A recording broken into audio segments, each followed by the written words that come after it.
sa mga kinaroroonan ng mayamang pag-aari ng iglesia ay ang probinsya ng Bacolod. Bukod sa malalaking lupain, sakahan at malaking paaralan, dito rin nakatayo ang isa sa mga bantayog ng iglesia, ang Maranatha Campsite na naglalaman ng mahigit 2,500 seating capacity.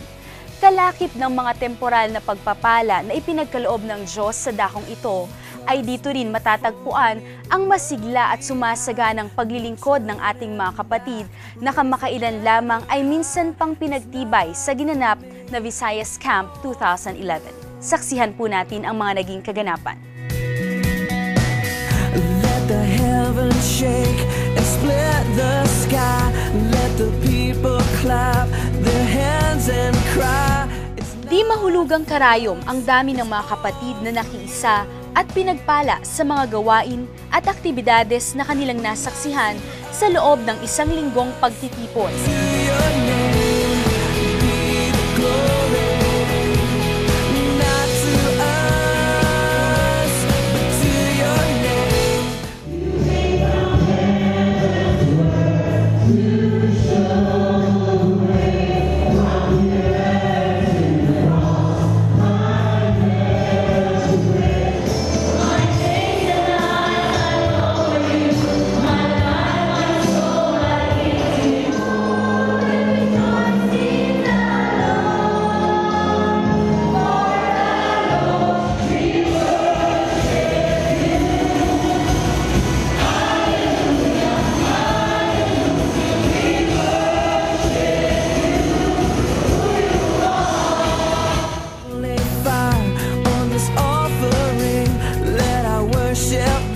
Bahagi nito ang ilang mga espesyal na pagtatanghal na talaga namang pinag-ukulan ng puspusang paghahanda ng bawat lokal.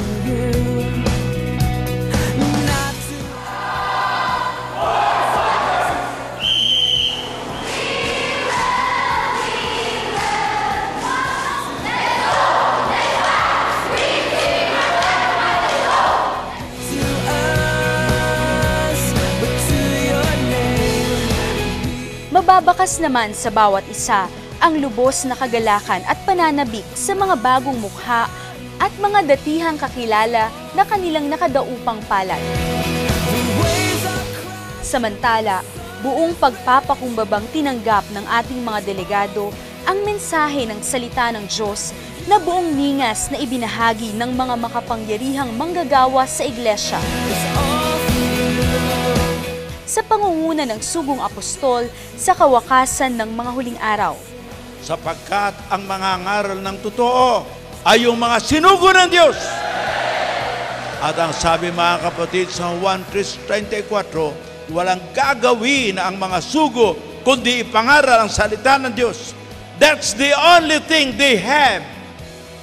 Hindi sila mayaman, hindi sila makapangyarihan sa sanglibutan ito.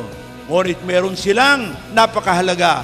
Ang salita ng Diyos ay ibinigay sa kanila. And this is the reason why they are only men who can preach the word.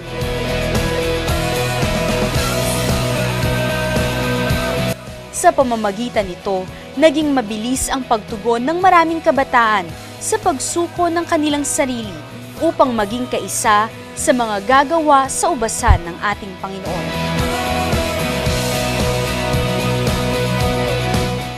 Ang pagdalo sa summer camp ay isang napakagandang karanasan para sa mga anak ng Diyos, sapagkat dito ay higit nilang napagtibay ang kanilang mga pananampalataya at higit nilang nakita ang napakagandang plano ng Diyos sa kanilang mga buhay.